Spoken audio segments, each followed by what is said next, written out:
So ending the kind of formal meditation period.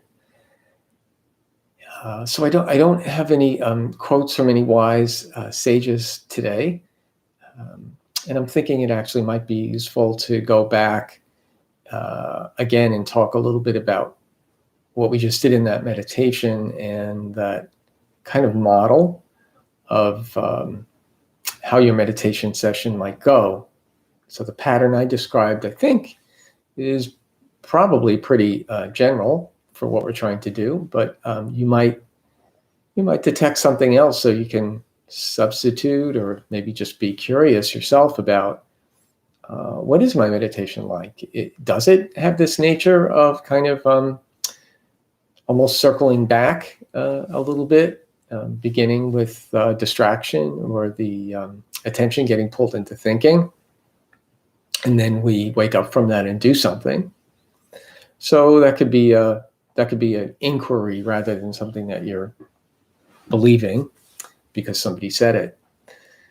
But it certainly is my experience, and I think it's helpful to have a little bit of a map or a sense of what's going on. So again, let's start from the point of distraction or the point of the attention getting pulled into thoughts, which we all experience probably more than we'd like in meditation and every other time. But so if in the meditation we have the intention that we just had this time, which was really to be recognizing and connecting with our broader awareness and recognizing that as our true nature, well, if we start with being distracted, I think that what you're going to notice the next thing is, as we said in the meditation, is the arrival of a sense of me, the meditator, showing up pretty quickly. So quickly, it's hard to catch it being created. But if you think back, it's pretty different. Just a moment before that, the mind state was completely different. Me, the meditator, was not in the house. And it was me, the whatever it was, me, the planning lunch, or me, the rehashing what the terrible thing that happened yesterday, whatever it is. So after we recognize we've been distracted, then me, the meditator, shows up, and it has an agenda to fix things, to do. And in deliberate mindfulness, that is okay. We kind of stay with that to some extent. We use it to now direct our attention to the breath, for example. So with this practice, we're as quickly as possible putting aside that tool of me, the meditator, because it is it's a habit of mind that is obscuring us connecting with and seeing, the kind of the bigger mind, the rest that's here. And so the way we do that is, of course, not to try to get rid of me, the meditator, because paradoxically, that would just be me, the meditator, trying to get rid of me, the meditator, even if it's a better, version of me, the meditator. So what we are looking to do is to just notice it, to get a good, not notice it to get rid of it necessarily, but to recognize, oh, yep, there it is again. And just recognizing that, right away, as soon as we can say, oh, there it is again, just a little light bulb should go off that therefore it's not me. I can't possibly notice it if it's me. I can't see my own eyes, right? So we're going to experience ourselves as believing it's me, the meditator. And then at some point, it's almost like we wake up from that. So we woke up from distraction. Then we can wake up from being me, the meditator. Just notice, oh, there it is. There's that sense of I've got to fix things, and it's me that's going to do it.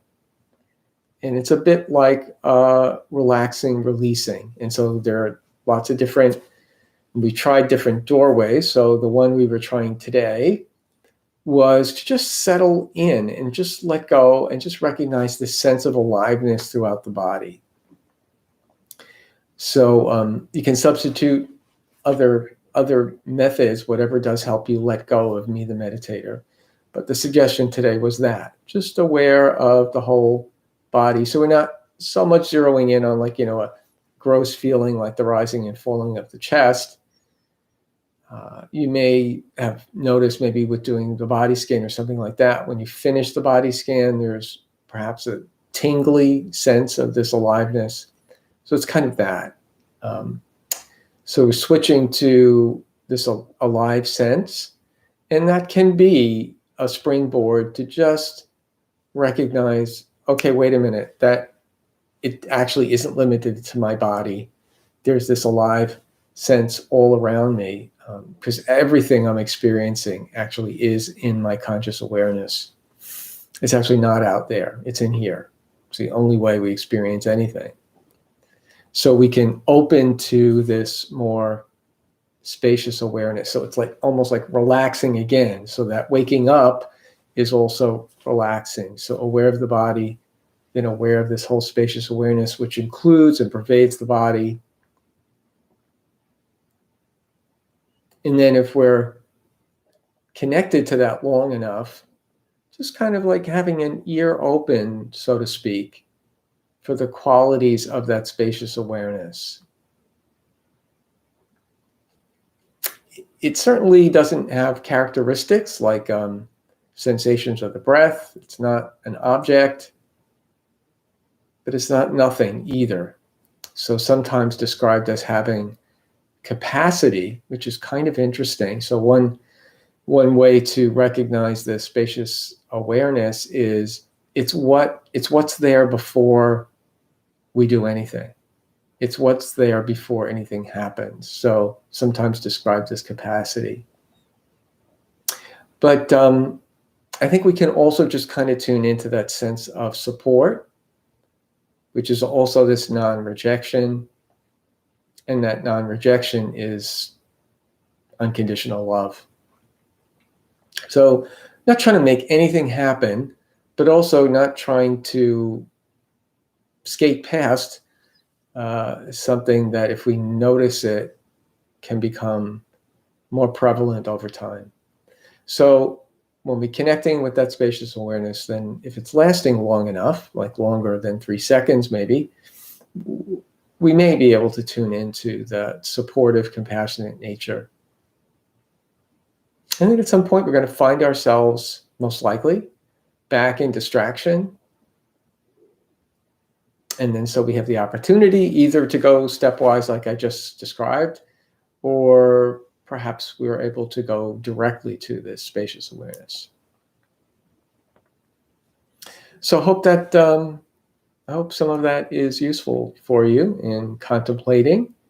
I'm sure it will be, even if it seems like it's completely wrong and your experience is something different. It'll get you to maybe think a little bit or look a little bit more differently at the experience of you, whether it's meditation or every day. Okay, well, thank you again, and happy practicing. See you soon.